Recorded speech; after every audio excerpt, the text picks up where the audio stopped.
I guess with a little delay, we can start. We had to deal with some technical issues here on our side. But good morning, good afternoon, good evening, depending on where you are in the world. And welcome to this ICCT live briefing. My name is Dr. Bibi van Ginkel, and I'm a program lead and senior researcher of the Preventing and Countering Violent Extremism pillar of the International Center for Counter-Terrorism. Before I introduce our speakers today, as well as the topic, I want to briefly introduce ICCT to those who are less familiar with our work. So ICCT is an independent think and do tank based in The Hague, working to provide research, evidence-based policy advice, and practical on-the-ground solutions on matters regarding counterterrorism and countering and preventing violent extremism, with a special focus on prevention and the rule of law. Also, before we start, just a few housekeeping rules to keep this session running smoothly. There will be approximately half an hour of Q&A session after the panelists have spoken. And if you would like to ask a question, please feel free to submit it at any time during the briefing using Zoom's Q&A feature at the bottom of the page. You can also use the comment feature if you would like to share comments with all participants in this session or with one selected person in particular by selecting who to address the comment to by using the drop-down arrow. Please also note that a recording of this briefing is now is progressing and will be made available on the ICCT YouTube channel afterwards. So this is also for those who are missing it, and welcome to this session at a later stage. Finally, please help us improve future live briefings by completing the very short post-event survey that will pop up on your screen when you are leaving the session at the end of the briefing. So to introduce our speakers, we are joined today by two of ICCT's Associate Fellows, Dr. Gina Vale and Dr. Omar Mohammed. Dr. Gina Vale is a lecturer of criminology in the Department of Sociology and Social Policy and Criminology at the University of Southampton. She earned her PhD in War Studies at King's College London, and her research takes an intersectional feminist approach to understanding terrorism and political violence, specializing in the recruitment and roles of women and children. Dr. Vale has academic and professional experience in Europe, the Middle East, and Sub-Saharan Africa, and has conducted extensive field work in internally displaced persons camp in northern Iraq and Iraqi Kurdistan. Her research has been published by Studies in Conflict and Terrorism, Critical Studies on Terrorism, Small Wars and Insurgencies, CTC, Sentinel, and Conflict Security Development, among others.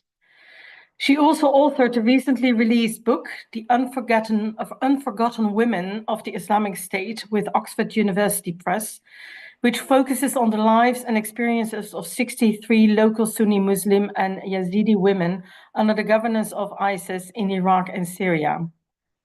She reveals that the group conducted an intergender stratified system of governance that targeted particular women's identities, bodies, and voices in order to facilitate and legitimate its caliphate project. So her recently released book is actually the reason that we are organizing this live webinar. And you will find the link to the book, including a code for a 30% discount if you're interested in the chat function of our webinar. We will there also place a link to Gina's ICCT analysis that was recently published based on the main findings of the book for those who are interested. After Gina's presentation, we will hear from another excellent expert, Dr. Omar Mohammed. Omar Mohammed is an historian from Mosul and lecturer of terrorism and transformation of cities, Middle East history and cultural heritage diplomacy at Sciences Po University. Until recently, he was also known as the anonymous blogger Mosul Eye. Through Mosul Eye, Omar set out to inform the world about life under the Islamic State in his city. He's the host of the podcast series Mosul and the Islamic State, which tells untold stories from inside the Islamic State's reign of terror, the pursuit of justice in its aftermath, and the enduring struggle of the people of Mosul for a better future. His focus has now shifted to the advocacy of social initiatives from the people of Mosul, including the international effort to resupply the Central Library of the University of Mosul. He will focus his presentation on an overview of developments in Mosul, elaborating on questions related to recovery and reconstruction of the city. And we are extremely pleased with these two excellent speakers that will present to you today. Before I turn the floor to Gina for her presentation, there is just a warning for all who are participating in this call.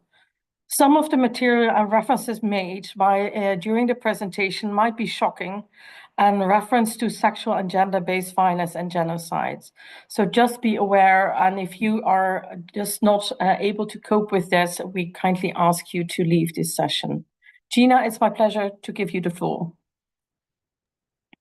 Thank you so much, Bibi. I'm going to share my screen and load the presentation and hope that everyone can see this and follow with me. Okay, thank you, everyone. This is really a labor of love for me. This is research that is based on 7 years of in-depth study of Islamic State and the lives of women living under the group's control. I want to get across, and I suppose the too long didn't read message of this presentation is that we need to look beyond women as terrorists or women as victims, but instead we need to see women as agents, women as actors in their own right, women as witnesses, accomplices, and those affected by the violence within rebel and terroristic movements. So this book is based on first-hand analysis, as Bibi said, of testimonies from 63 women who lived under the group's rule firsthand, something that Omar is very familiar with, but really from a gendered and intersectional perspective. So demonstrating, therefore, that the group created a hierarchy among women, and that hierarchy was integral to the functioning and legitimation of the group's rule. Effectively, what I'm arguing is that we now need to recognize, we need to understand, and therefore we need to respond to the stories and experiences of women who are often forgotten in studies of Islamic State and rebel movements more broadly. So at a starting point, the caliphate at its peak was governing a population of over 11 million people, and the group aimed to seize unilateral control over all aspects and areas of civilians' lives within this territory. So they took control of checkpoints and roads, judicial bodies, courthouses, public services, hospitals, schools, clinics, dental surgeries, coroners' offices, and of course the private lives and customs and spaces of local civilians, so local homes as well. But core to IS's governance strategy was the creation of its new society, its Ummah, for the global community of Muslims, and therefore it needed to create and delineate those boundaries between its in-group, despite crossing racial, ethnic, national bounds to join the group, and then, of course, its outgroup, those for whom violence was legitimate and even desirable or sought after. And effectively, these binaries and these boundaries helped enforce regulations for its ideals. In particular, IS's vision of its new society was underpinned by binarized and gender essentialized ideals. Now, this is not new by any certain terms. There has been a lot of research that has focused on gender within IS's ideology and also within its administrative documentation. So we can see that men were the public face or muscle of the group. Their faces and militarized uniformed bodies are plastered all over IS's propaganda, from battle-clad footage to hugging kittens, for example. And they were very much front and center of the group's control. That masculinity was performed through dominance, violence, and military prowess, and the love of kittens. But also, and as a complement to this idealized vision of womanhood is really encapsulated through and centered on purdah, piety, morality, and particularly female sexual purity and non-violent jihad as supportive spouse and mother to the cause. So effectively, what we know already from IS's messaging is that these ideals determined who should and should not have access to power and resources within the caliphate. So they set and they legitimated different roles and regulations for individuals under the group's rule. And we can see that these gender ideals were advertised within IS's official propaganda and the social media posts of the group's female supporters and male supporters too. And for those female supporters, IS's gender ideals were actually a force for cohesion around these shared norms and ideal behaviors of what it means to be a mujahida or an IS sister. But this is where we're starting to see an incomplete picture, or potentially a black and white picture of women under IS's control, because scholarship, policy, and media have overwhelmingly been dominated by investigation and stories of IS-affiliated women who sought to embody these ideals, promote these ideals, and in particular, hold others to account for these ideals. These are the Zainab Sharufs, the Hoda Mothanas, the Bethnal Green girls, the Halane sisters, known as the Terror Twins, etc., etc. We know these names. But as I say, this is an incomplete picture, and it therefore provides an incomplete picture of what life was like for women in IS. We therefore need to acknowledge that not all women in IS's territory did, could, or even aspired to embody this vision of womanhood. And therefore, acknowledging other or othered experiences adds colour to our understanding of rebel governance and terrorist organizations and women's roles and experiences therein. So this is where I am seeking to shift focus. So my research, as I said, is based on the first-hand accounts of 63 Syrian, Iraqi, and Kurdish women who lived under IS's control from a matter of months to over 4 years, drawn from across both Sunni Muslim and Yazidi populations. And effectively, what I'm arguing is that they were far from forgotten within IS's own strategy of governance, but rather local civilian women's subordinate position, their purposeful victimization and subordination within the group's hierarchy was integral to that functioning and legitimation of the caliphate. So, how did I investigate this?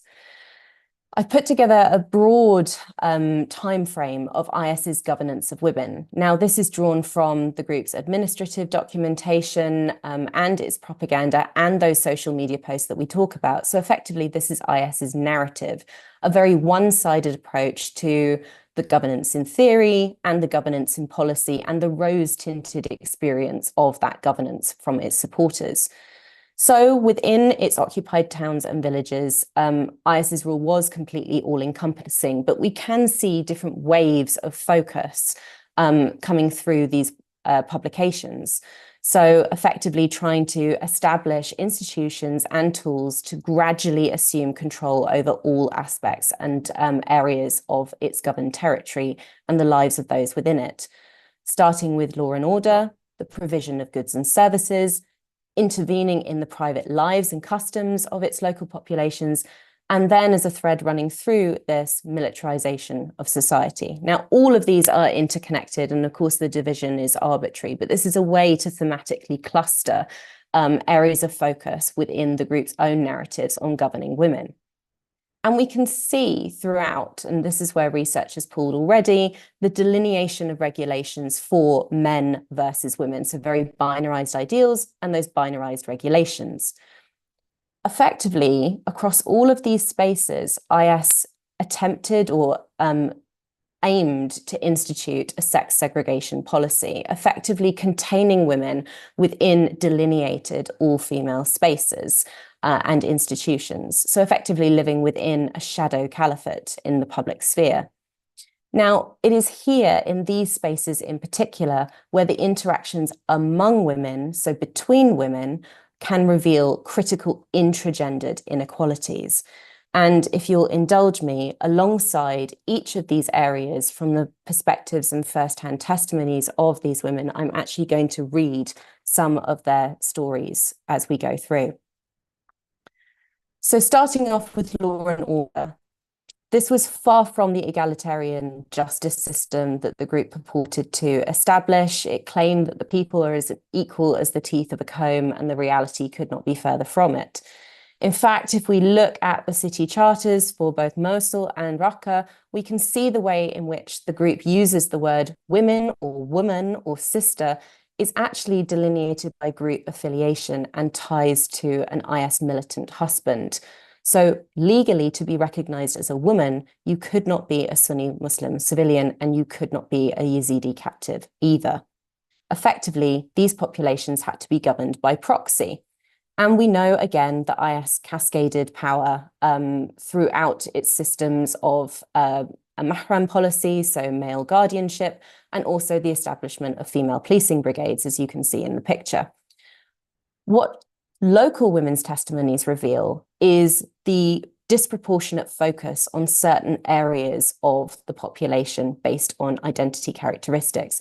In particular, the focus on young and unmarried girls, and therefore seeing female sexuality as a potential site of disorder that necessitated the group's control. So this is all about legitimating the control of their bodies and identities.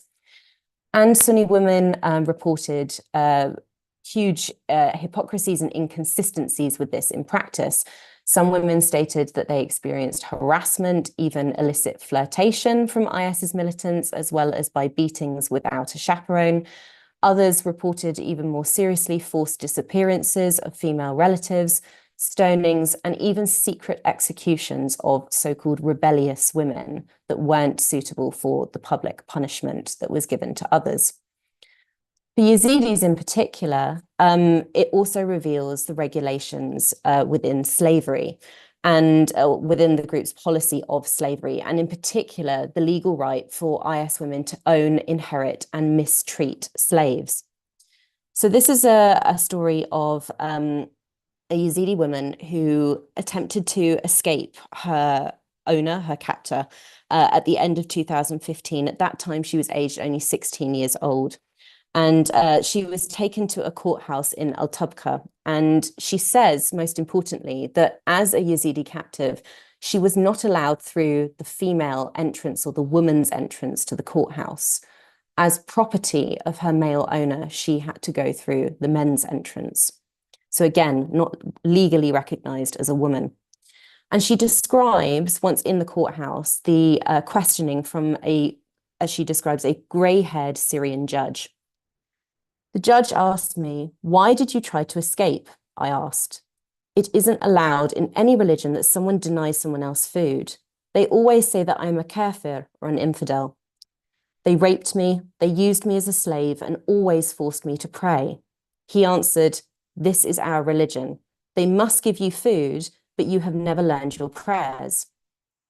So I will, but she, the IS wife, always told me that I'm a kafir and that I belong to Islam. I do what they tell me to do, and they hurt me, and they don't let me go out. He replied again, "This is our religion." So again, already in this story, we can already see the hierarchy among women. The legal right to a woman's ownership of a slave was already written in the group's documentation.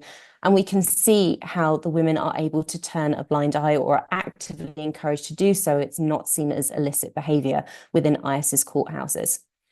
In fact, what this shows is that civilian women and captive women were the bad women. Their precarity and their victimization reinforced the comparative privileges and the judicial leniency that was afforded to the good women or the legally recognized women who were IS affiliated. In fact, the enforcement of the group's behavioral codes and dress codes exposed rather than erased markers of difference among women. Effectively, the message was clear. It was fall in line, become a woman legally recognized under IS and reap those associated benefits, or face the consequences of a judicial system that was not designed for your benefit. The second theme is goods and services, and really investment in and management of public welfare was fundamental to IS's legitimacy, pragmatic legitimacy, and its ambitions as a state-building protostate actor. And it managed institutions across healthcare, education, real estate, and utilities. And effectively, it was trying to compete against incumbent state structures or the clientelist regimes that were in control in past areas. Effectively, that differing eligibility or recognition for IS's citizenship, as we saw within Law and Order, then has a ricochet effect within IS's goods and services and the associated roles and benefits that were open to individuals. So, for example, the women that I interviewed mentioned that they had to pay inflated school fees versus free education for IS-affiliated families. In fact, there was widespread closures of girls' secondary schools. And although the picture on the slide isn't of great image quality, it's of an incredible feat by 35 women who actually started a public protest in the middle of Deir ez-Zor, and they succeeded in reopening a secondary classroom for girls in the city. But that's in stark contrast to private schools, underground, and private tutoring that was, again, free for IS-affiliated families, particularly to teach English to foreign recruits' families.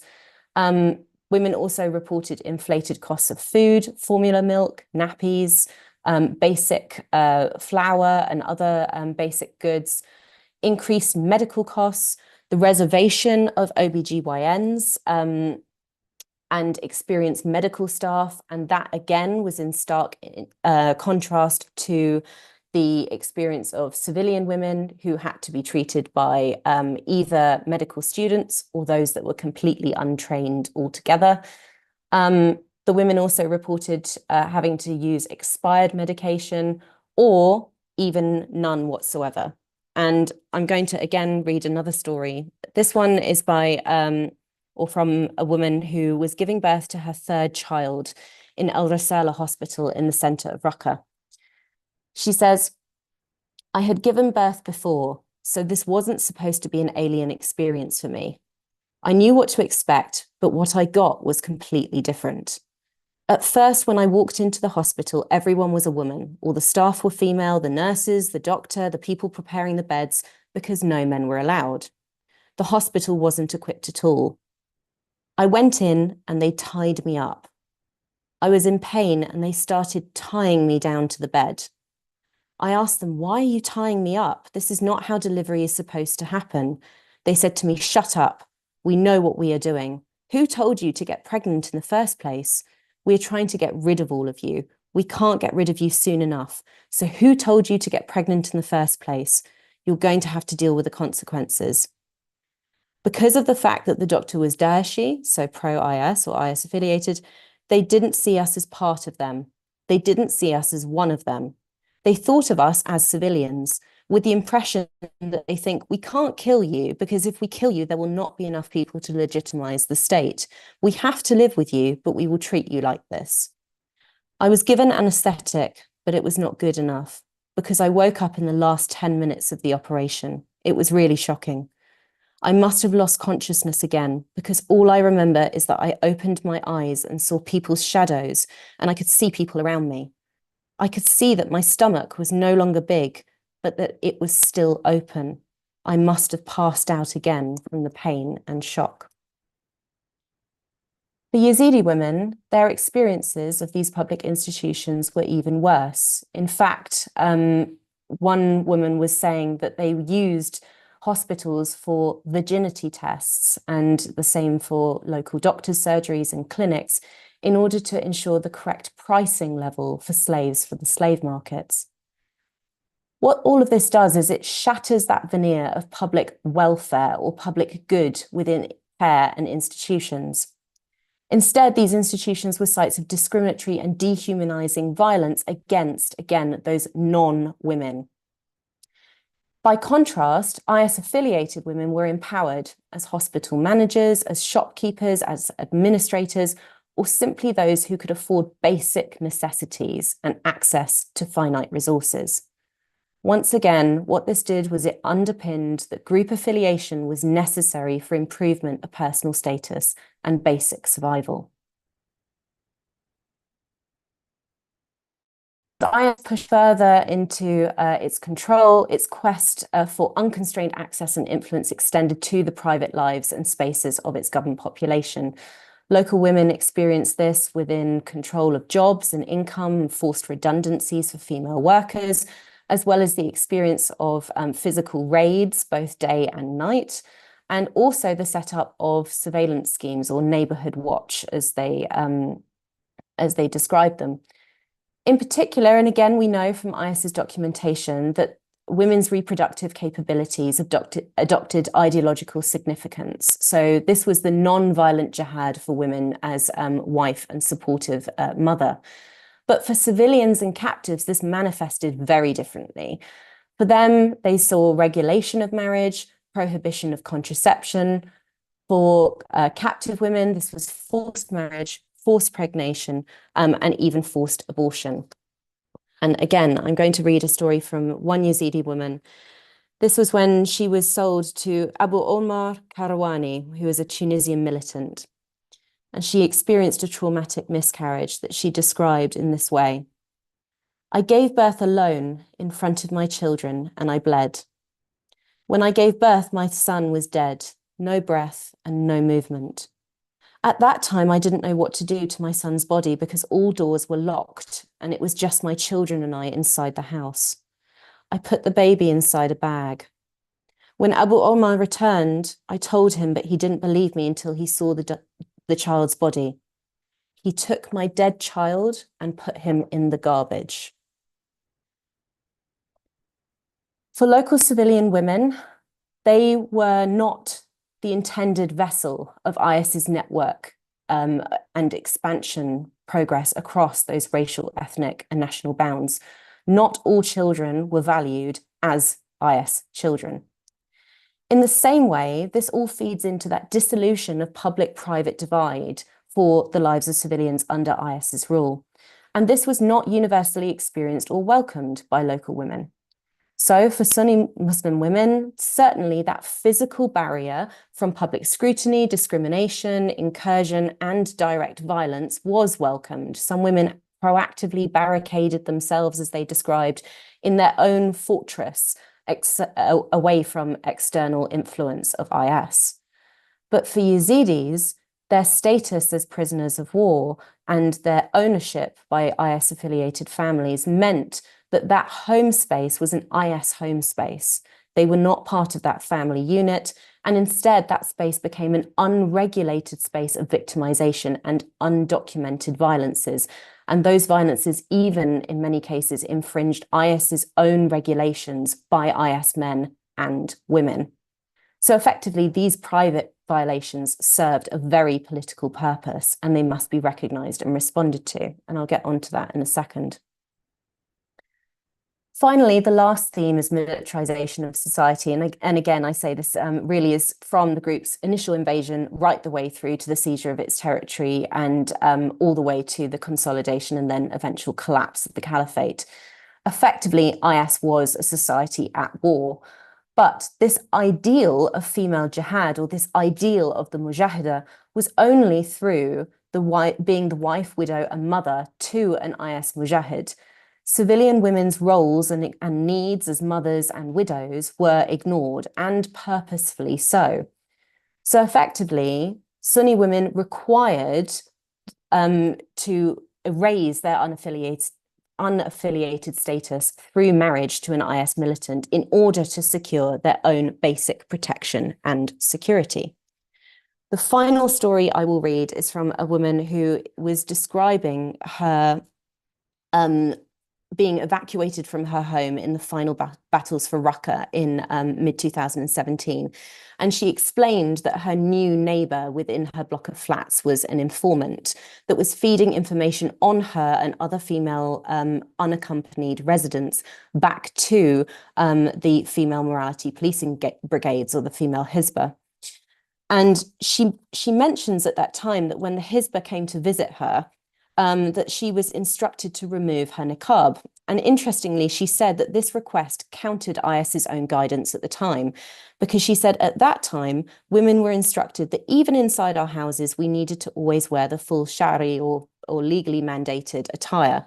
Because if you are bombed and hit and you survive in the rubble, you need to be covered.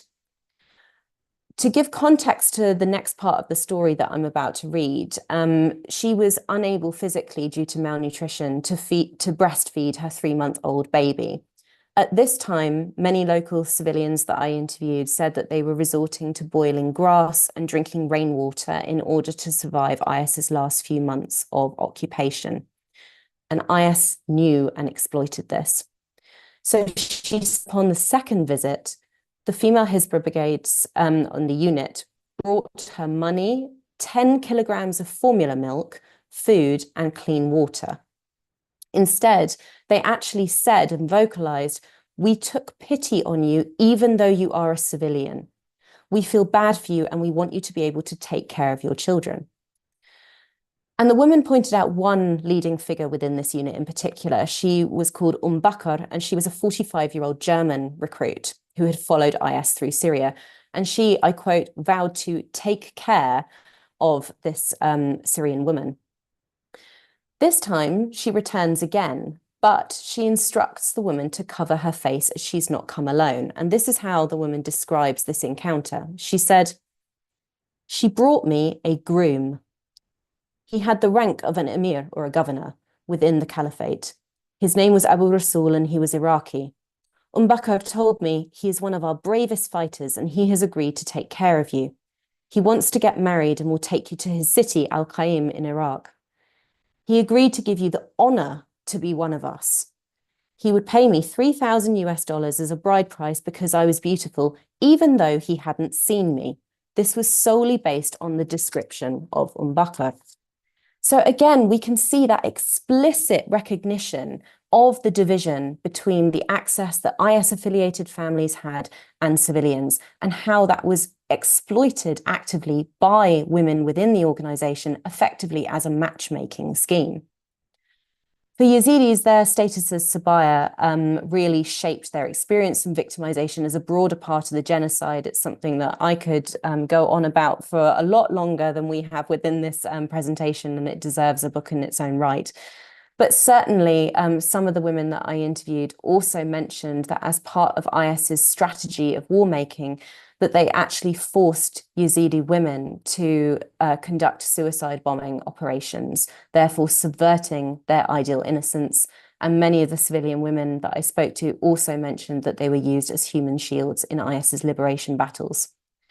So effectively, the argument for this theme is that civilian women were integral to IS's practice of war. They may not have featured in any of IS's documentation, but they certainly were integral to it. They were not fought for and they were not protected, but that reproduced that intra-female hierarchy that was so important. Effectively, to guarantee their security, they had to adhere to IS's vision of womanhood, and their subordination was meant to entice that recruitment. So the overall message is that IS did not forget local civilian women, far from it. It recognized its female populace as heterogeneous and diverse, and it exploited it. And in addition to gender, it divided women across divides of race, class, ethnicity, religion, sexual orientation, marital status, and of course, the all-important group affiliation. And effectively, those deviations from IS's vision of womanhood really operated to shape and affect those compounding oppressions. Effectively, IS governed through an intersectional lens, and we need to recognize this. The subordination of particular women in particular ways and spaces served to facilitate and legitimate IS's rule, and therefore reinforce the comparative privileges and power afforded to those who did cohere or those who supported the group. Importantly, that this strategy was not limited to women's specific policies, and hopefully these stories are showing how IS's governance of women permeated all aspects of society and all spaces within IS's territory.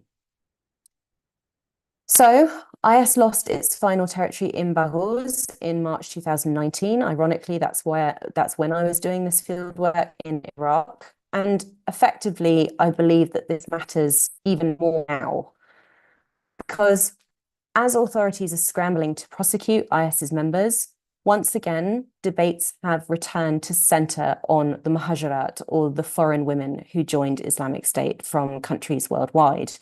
This continues to eclipse and deprioritize the voices and experiences of local Iraqi, Syrian, and Kurdish women.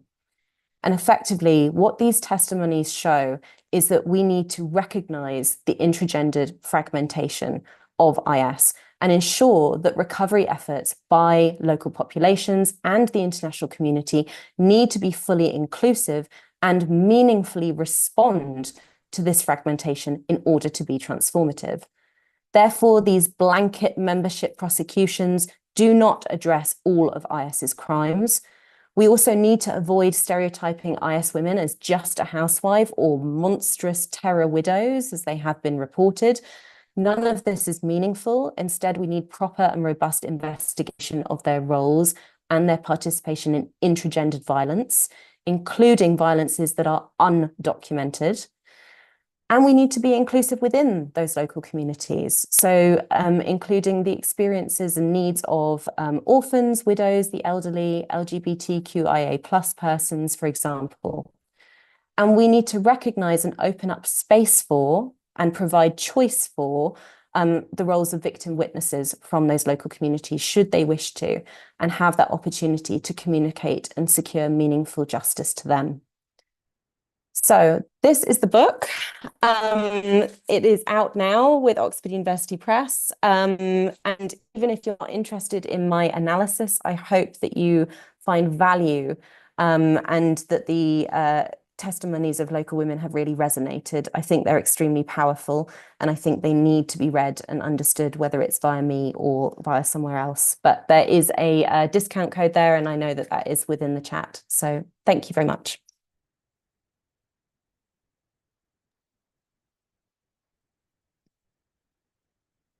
Bibi, you're muted. I did click on it, but it didn't work. Thank you. Thank you so much, Gina, for this very powerful presentation, which surely helps us get a better and deeper understanding from the role of IS and how they used their position vis-a-vis the local population. It's not only that, and the policy recommendations that follow from that, for which we can organize a separate webinar on its own right, but also to give voice to those women who are so often not heard, and to help us really deeply understand and actually feel their pains. I mean, I got shivers just listening to some of these testimonies. So thank you so very much. I'm now giving the floor to Oma, who will also take us to Iraq and Syria, to the heart of this reign of ISIS, to give also a voice and a view on what that was like and where we are now. Omar, you have the floor. Bibi, thank you. I'm grateful to ICCT for organizing this. It's always the time to discuss the consequences of the Islamic State on Iraq and Syria. And Gina, congratulations on publishing this very important book. I'm really looking forward to reading this. Hearing you telling these stories took me to a territory that I have been in the past years trying to avoid remembering, but I think there is no way escaping that memory. And of course, it's no secret that women to Daesh were nothing more than a property. They claimed ownership over everything women held dear, their body, their mind, their hearts, their souls. Daesh wanted to claim ownership. While you were talking, I was also thinking about the women who who were executed publicly in the public squares in Mosul. And I know this is a very graphic and sensitive type of contents to tell online. I think rightly so, many people might find it disturbing, but I was planning to talk about Mosul post the Islamic State, but it's just something I cannot avoid going back to 2014, 2015. Anyway, to continue with where you stopped, Gina, women are still, in fact, suffering even 10 years after ISIS. Women are still fighting very hard to reclaim their space in the context of Mosul, at least. While some were able to reclaim back the public space, reclaim their position in providing a rule for the recovery and the reconstruction of the city, many other women are actually silent. They are unable to talk. And while the recovery in Mosul is, I think it's progressing. I think the recovery in Mosul is moving forward. Physical recovery is moving forward. There is a recovery in the cultural heritage of the city, for example. Yesterday, I was looking at a drone footage of the An-Nuri site, and I was so happy to see that the minaret is rising again, almost rising and shining once again, which is the place where the reign of terror claimed and proclaimed its rule over the city. The Latin church or Asa church is completely recovered. It's open. People are praying there. There is a mass every Sunday, and people of Christian faith are visiting. There are other small churches are recovering. The old market, which is the heart and the dynamic heart of the city of Mosul, is functioning. The people are going out. The people are going on with their life. But there's something missing in the full picture of the recovery of Mosul. And it is very concerning to me.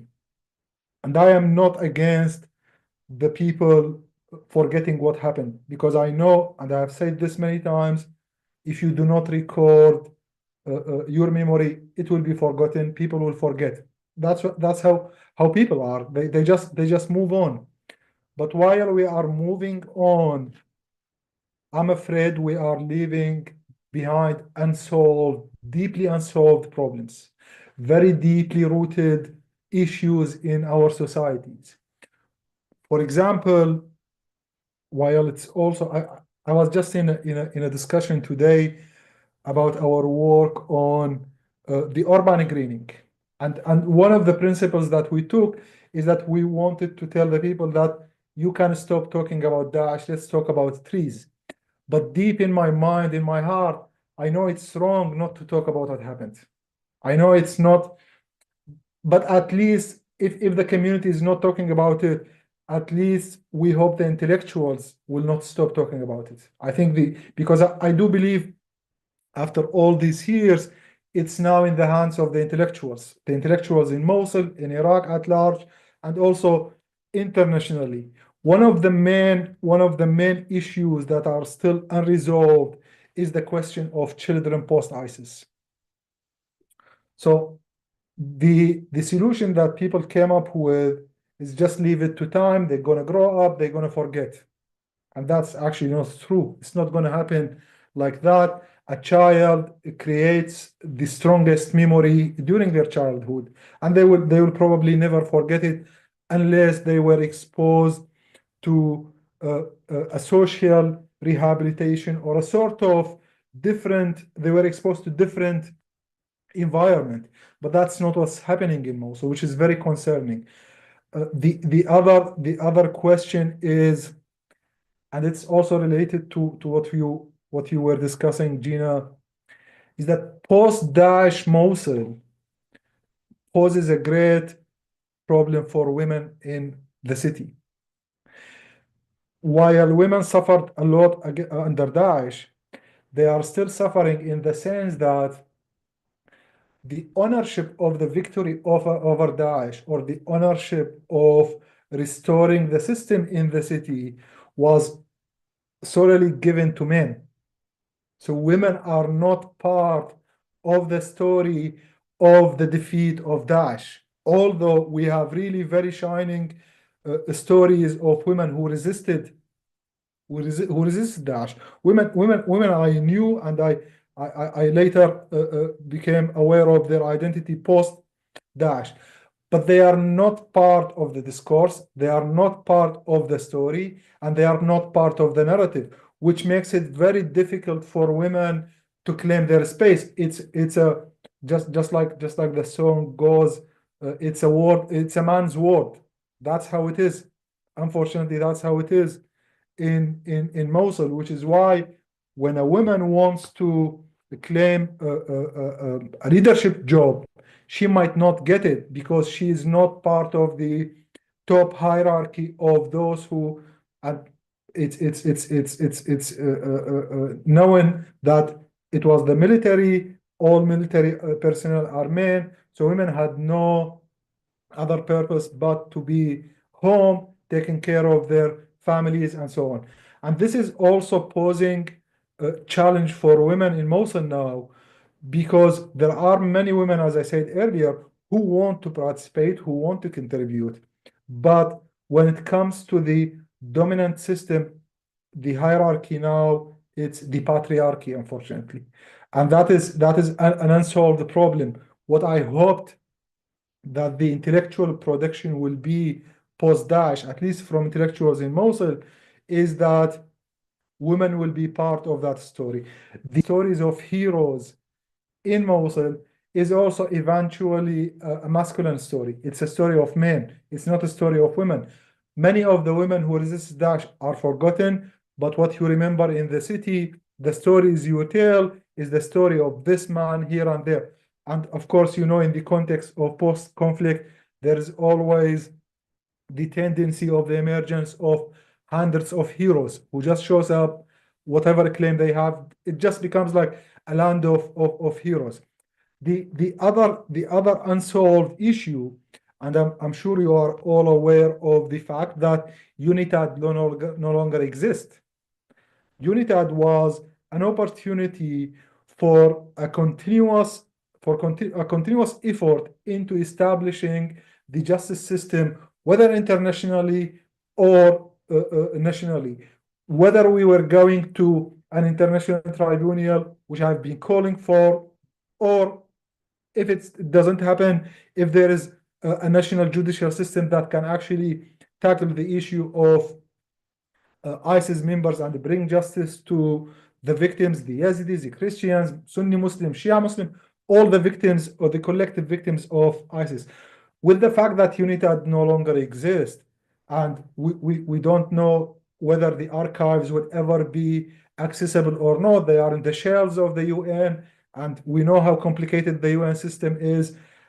Many people I have spoken to, Yazidis and others, they have told me that they probably lost hope in getting justice. And there is another side of the justice. There is the criminal justice and there is the social justice. If you are not proceeding correctly and steadily with the criminal justice, we might not reach the social justice, which means we will always be and we will forever be in the problem of certain communities betrayed this community, and the problem of communities hating each other, which we have seen leads, unfortunately, to disasters and to heinous crimes. The other, and I'm not going to be pessimistic about the future of Mosul. I acknowledge there are really many green shoots in the city. I'm fully aware also of the rise in the youth activities. There are many young people who are claiming the public space. But once again, my concern, especially in the past 5 years, I'm afraid the people have forgotten what actually happened. Not just, I'm not going to ask the people or telling them why ISIS happened. They do not know. They are the public. But I am afraid that they are no longer thinking about the devastation that 2014 brought to the entire communities of Mosul. And this is very concerning because in a couple of years, when we want to discuss radicalism again, we might not be able even to bring the word radicalism. And people might not even want to communicate or discuss or open up about the possibility that radicalism can grow again, or radicalism can appear again in certain societies. The other issue, and I know this is an ongoing problem not only for Iraq but internationally, is the ISIS perceived ISIS affiliated families. And once again, while it's no longer a topic that you can find it in the public discourse in Iraq or in Mosul, many of these families are actually suffering in silence. They are suffering. They are no longer able to return home. They might not have the same access of healthcare, education, etc. And the other problem, their children are living with the stigmatization. It's done. A person whose family member is a member of ISIS, it's for the entire family. It's a done deal. They are all considered as ISIS. The child is the child of Daesh, and that's going to go forever. That is also another concerning problem, not just in itself, but the problem in the other problem is that we are not talking about it anymore. We are not bringing it to our discussions. And I was hoping that, for example, the university would take lead, the University of Mosul would take lead in establishing a continuous debate and discussion about how to deal with these issues. My final point, and I will not take more time.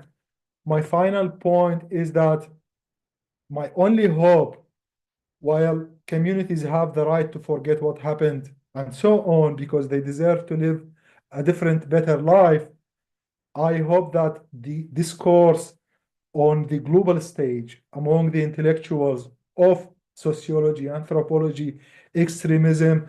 Also, I do acknowledge that the research interest might have shifted now. There are many different research trends.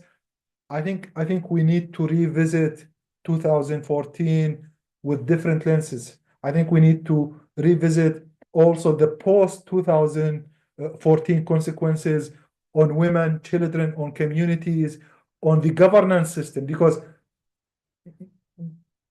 the unspoken problem in Mosul, beside all the consequences of Daesh, is that once again the people in Mosul, just like they did post 2003, they are grieving in silence again, because the governance system that was replaced after Daesh, it was not actually the state that filled the vacuum. It was the paramilitaries who filled the vacuum. As I said earlier, those heroes who claim themselves heroes, everyone who claimed that they fought against Daesh, everyone who claimed that they had ownership of the post-Daesh narrative, which posed a great challenge for people who no longer even able to present their opinion publicly, because the first thing you will get is, well, you don't have the right anymore. You didn't fight against Daesh. You didn't resist Daesh, and so on. The discussion continues. The other which created, unfortunately, this created once again a space of fear where people can no longer speak freely about what happened, how it happened, why it happened, and how can we avoid it again. There are other issues that are still pending, which is the question of reconciliation. The past 6-7 years, there was an extensive discussion about reconciliation. There was kind of like very aggressive approach of reconciliation, but we no longer talk about, did we succeed? Did we actually provide concrete results in the reconciliation, or we are just leaving everything where it is now in a frozen state without actually looking into more sustainable mechanisms of bringing communities together. It's true that the Archbishop of Mosul visits Mosul every week. It's true that the Pope himself visited Mosul, the French president visited Mosul, but what matters is when everyone goes back home, what is the discussion?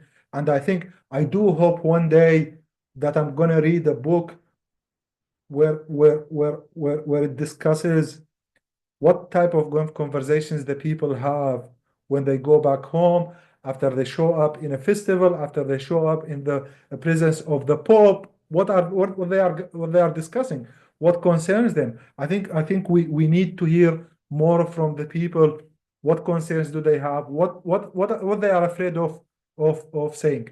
I think I stop here. Thank you. Thank you very much, Omar, for your presentation. Just calling on all participants to please use the Q&A function at the bottom bar of the Zoom page to enter in your questions. There is still plenty of opportunity to do that. And by the way, Omar, I actually hope at one point you will be able to go back there as well to write that book and collect some of those stories yourself. That would be a really a wonderful thing. So I think a key element that was mentioned in both your presentations is that enormous challenge or pitfall of the forgetting, which is so devastating, and not only because it does not fully recognize the suffering that has taken place of people who also do not always have a voice, but it also prevents us from really learning lessons and taking those into the future. It's forgetting and then it becomes something of the past, but actually it doesn't, because it actually becomes something of the future potentially again, because these problems will continue and might skip years to resurface again or skip a generation. And we know that this from history, also from other conflicts. And it's also quite disturbing to see and hear these testimonies from both of you, to understand that also something as important as the Security Council Resolution 1325 on the role of women also in peace reconciliation is actually still not taken on board. And we can look at the international community, and obviously they can and should play a role, but ultimately this is also something for the Iraqi society as a whole to take on board with support. I think it needs to come from inside again.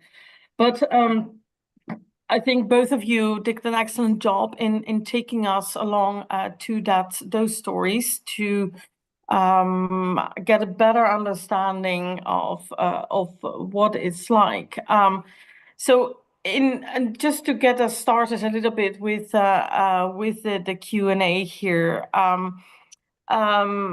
mean, Gina, you have traveled a lot to that area. You have spoken to so many women. What would be your strongest recommendation, particularly also to the Iraqi government at the moment? I think, and this is something that I'm going to pick up on what Omar was saying. I think the Iraqi government has to be proactive to actually respond to individuals that are currently being left behind within reconciliation and recovery efforts. This is something that you and I were discussing just the other day, Bibi, is that for almost all of my Sunni Muslim interviewees, when I ask them to speak about their experiences under Daesh, their first reaction is, why do you want to talk to me? Why do you want my story? Why is my story important? Why are you asking me? And the amount of times I was ushered almost to the husband first. Oh, you want to speak to my husband or my brother? No, no, I want to speak to you. I want to hear from you. How did you experience this? And I think we need to proactively support the ability for individuals to share their stories. Now, we have to respect that many people will not want to, and that is fine.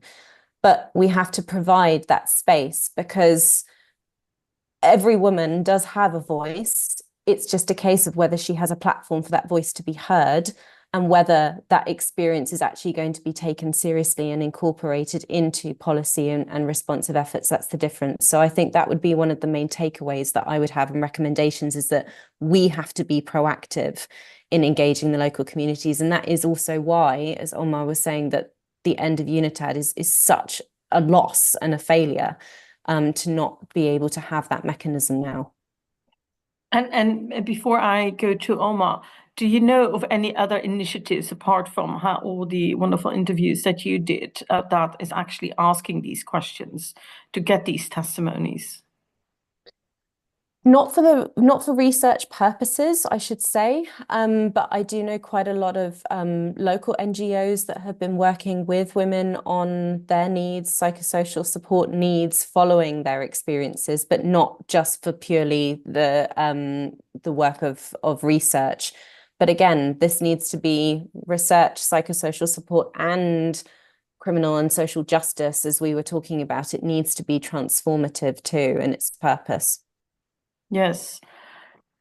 So, Omar, you also spoke about how the fact that UNITAD is now closed down, and the fact that that's sort of a miss in moving forward. At the same time, it was maybe also not functioning properly, effectively to address the questions. I mean, had that sort of water under the bridge, we can't revive it. But what do you think should the international community offer or support the Iraqi government with in order to move forward on this topic? Well, I do believe, and I still believe, that there is a way to salvage UNITAD, not necessarily the return of UNITAD itself, but UNITAD has been functioning also through third parties, third countries, Germany, France, many other European countries, the UK, the United States. They were contributing to UNITAD, and it was keeping the process going.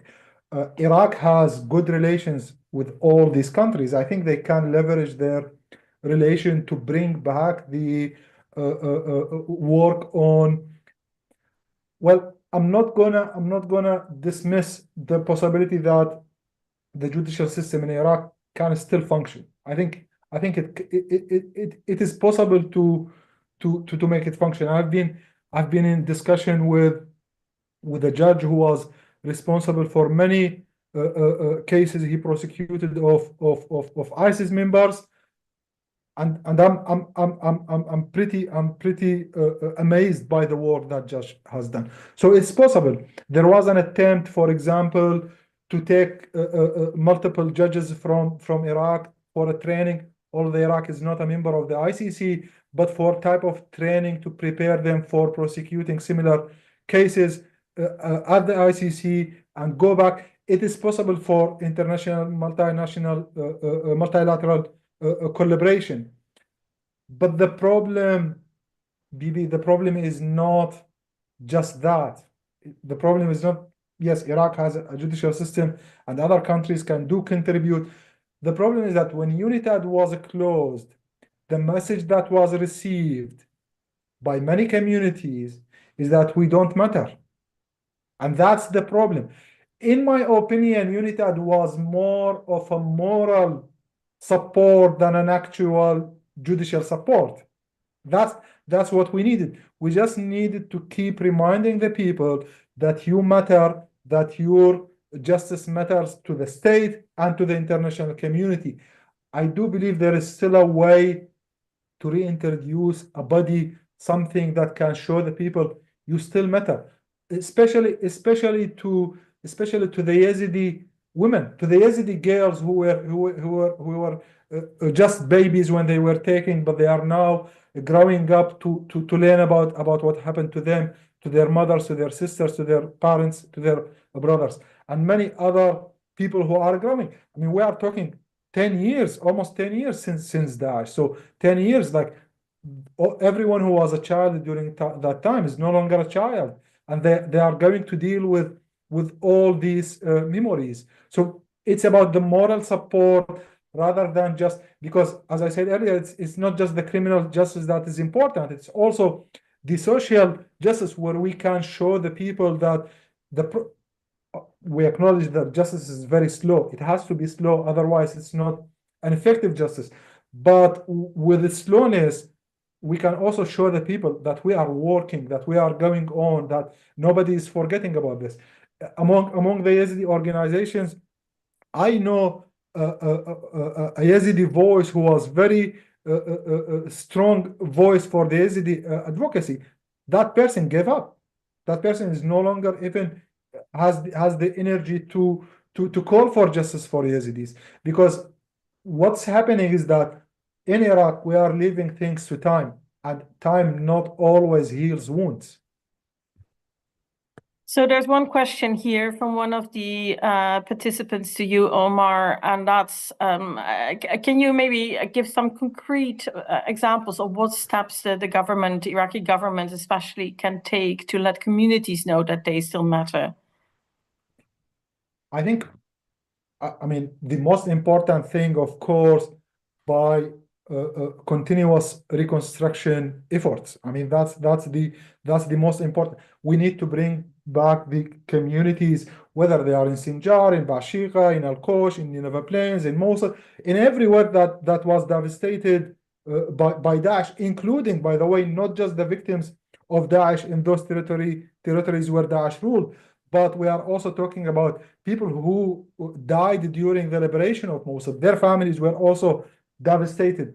Is that we need the Iraqi government to speak in a language first that shows support and continuous work on reconstruction, but also what the people need. And they need to see that there is a sympathetic government. Doesn't matter which government it is, this government today, the government of tomorrow, or the government after. I'm referring here to the system. Do you know that some people, I spoke to some elderlies in Mosul, because we also recorded testimonies of many people, their oral history of what happened. One person mentioned that we do not feel that we are part of the thinking discourse of the government, that we do not come to the mind of the government. They feel that they are not part of the way of thinking of the central government of Iraq. There are many ways of showing that support. And the second most important thing is that reviving the judicial cases by making it more pronounced, more public.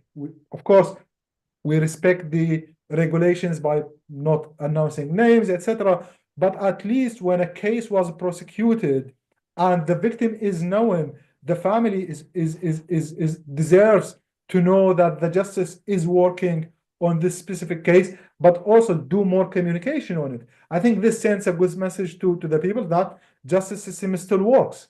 It's more about communication than just the actual work.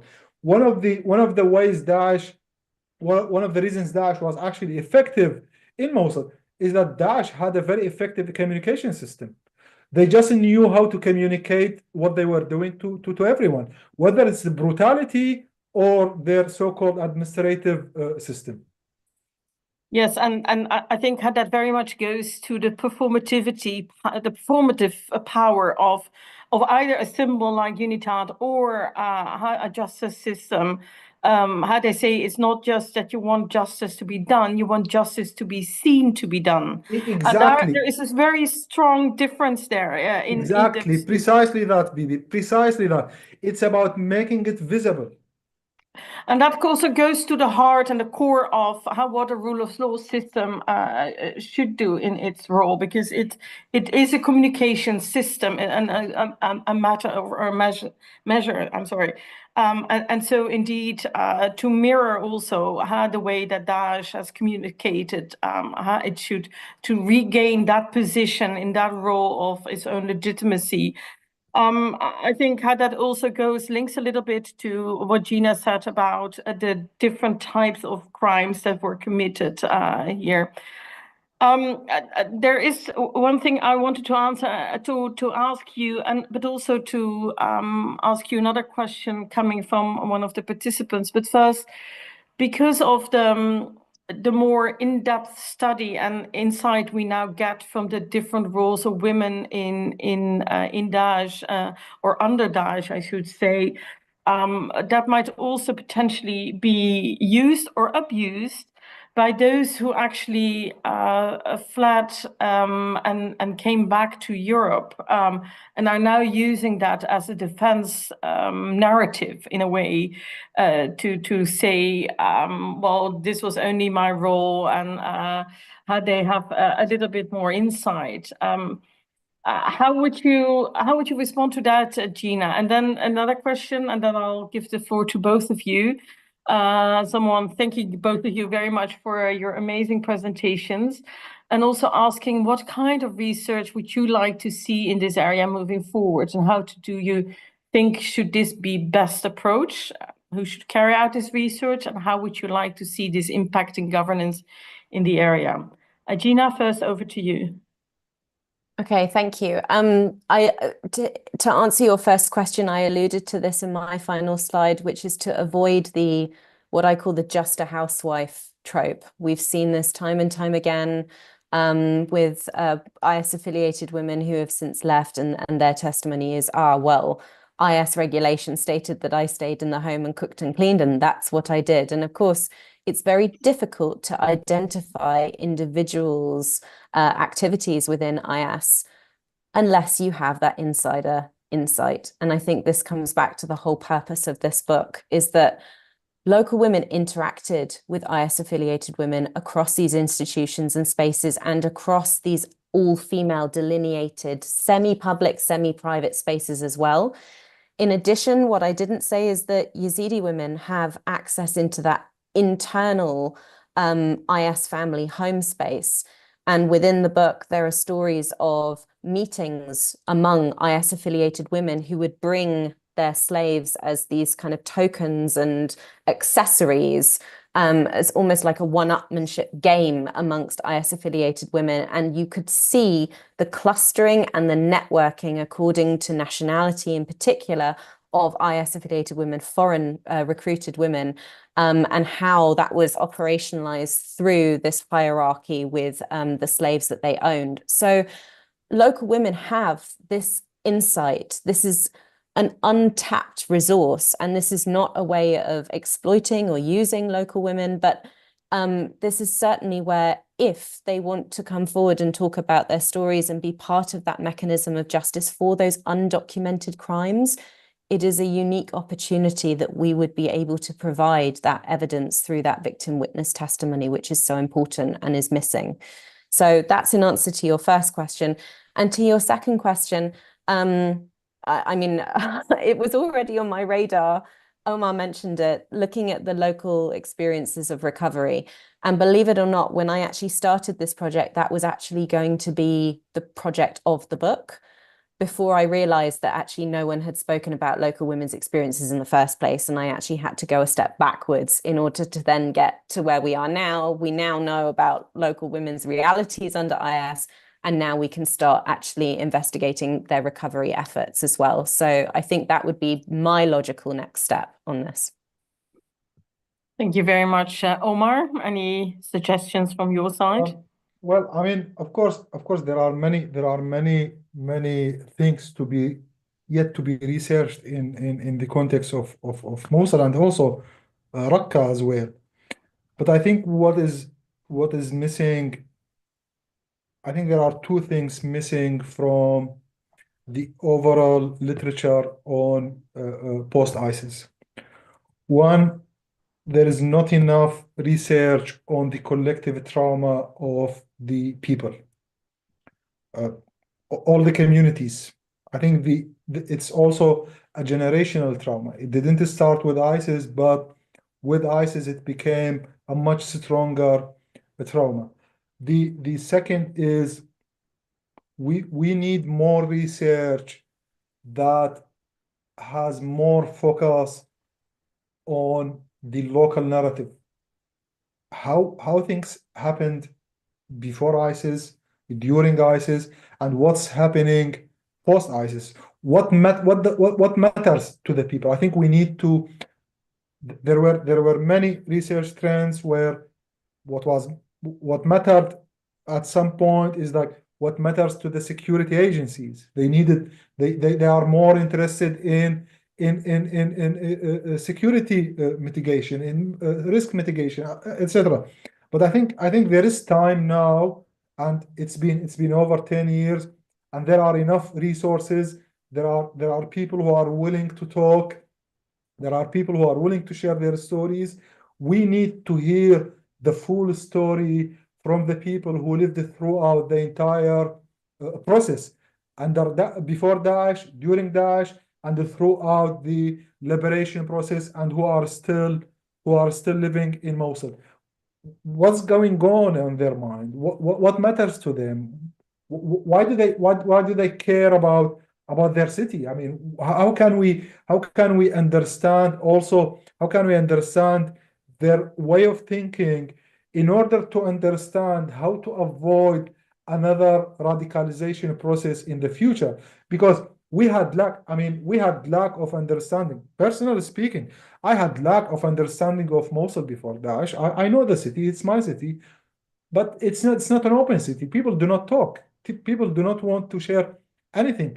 And it's a city that was going almost an underground city. Like you see the people on the ground, but everything is going underground. We need to understand how there are also, it's very important to also remember there are trends in the city currently when the people are comparing between the governance system of ISIS minus all what Daesh did and the current governance system. I mean, these things, what matters to the people is governance, services, etc., etc. We do not have enough understanding of that, because many approaches of heavily internationally funded approach of reconstruction projects almost blurred our understanding of what do the people need. I think what I'm hoping, I mean, speaking as someone who is from Mosul,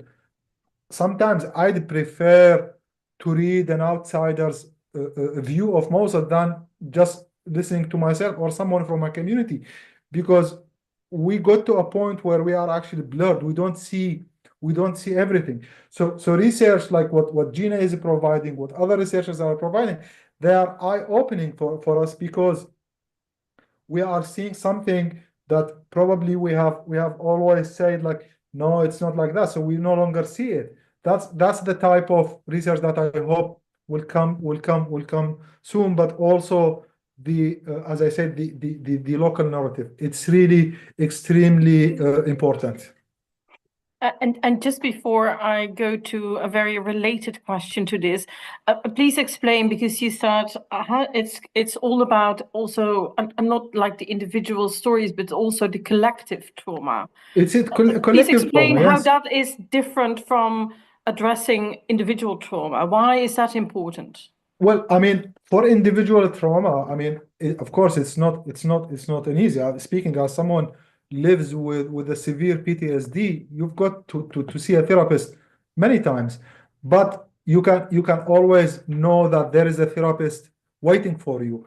But how do you treat an entire community where many traumas, generational traumas, have piled up one on top of the other, but also transmitted through generations? That's what actually needs to be researched, needs to be studied. The Yazidis, it has even this generation trauma has even shaped the way of living for many communities.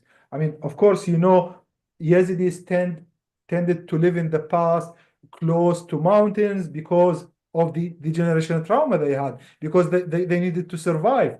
But we are 2024. I mean, no human should decide that I'm going to live in the mountain away from the services because I don't know if I will survive or not. But there are other communities who have also changed their lifestyle. They changed their way of thinking.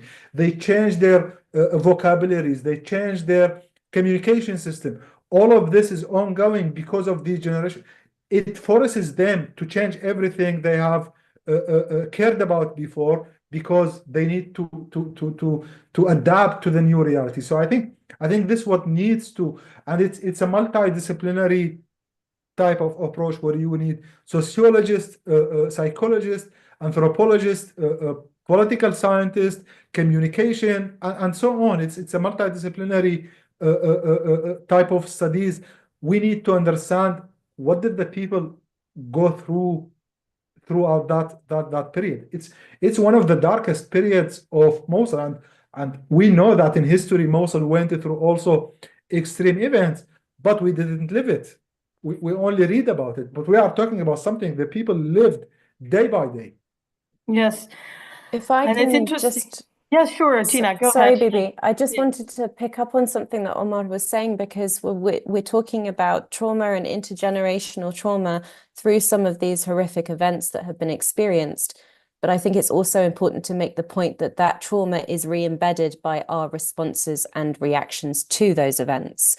So, for example, if we look at the incredible investment that has happened with the revival of Mosul and the recovery of both infrastructure and that rich historical culture within Mosul, that is fantastic. But it stands in stark contrast to the experiences in Sinjar, where many Yazidis are still actually refusing to return because there is not basic infrastructure, sanitation, electricity, etc.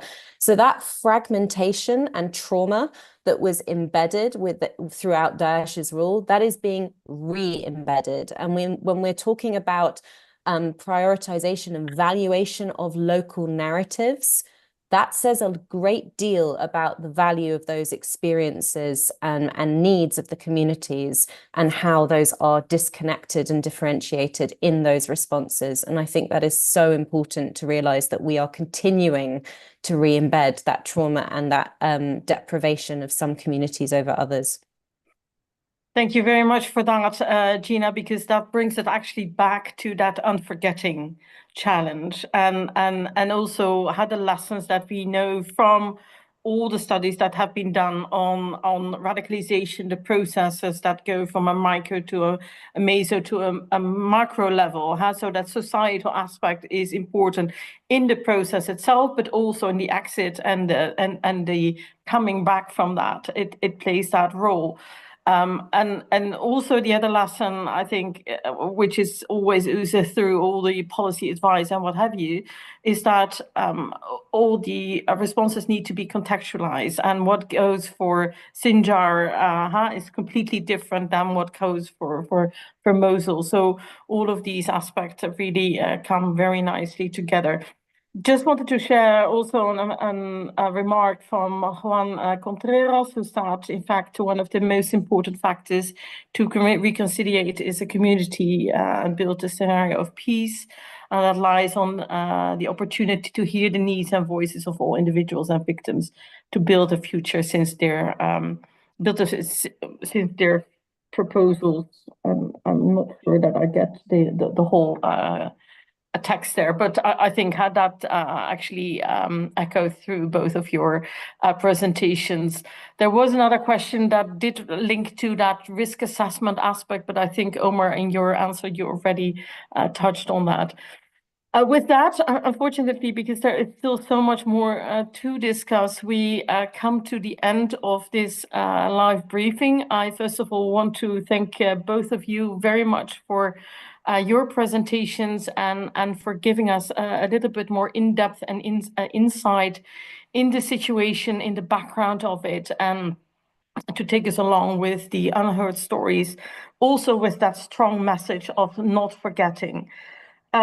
Before I close this session, just to remind everyone that you will receive an invitation or a message, an email later, again with the links to the book, the discount code, as well as the analysis written by Gina. And I think as soon as Omar's publication is on, I will share it as well. Hopefully soon, And Didi, finally. hopefully soon.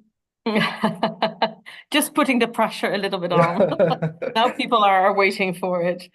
And just to remind everyone that after I close this session, you will see a link to a QR code for a quick survey. We would very much value your input to keep improving our events. With that, I would like to thank all the participants who took the time to listen to these necessary stories, these necessary testimonies. Please use your voice to give voice to those who don't have that voice. So with that, thank you very much, and I hope you enjoy the rest of your day. Thank you.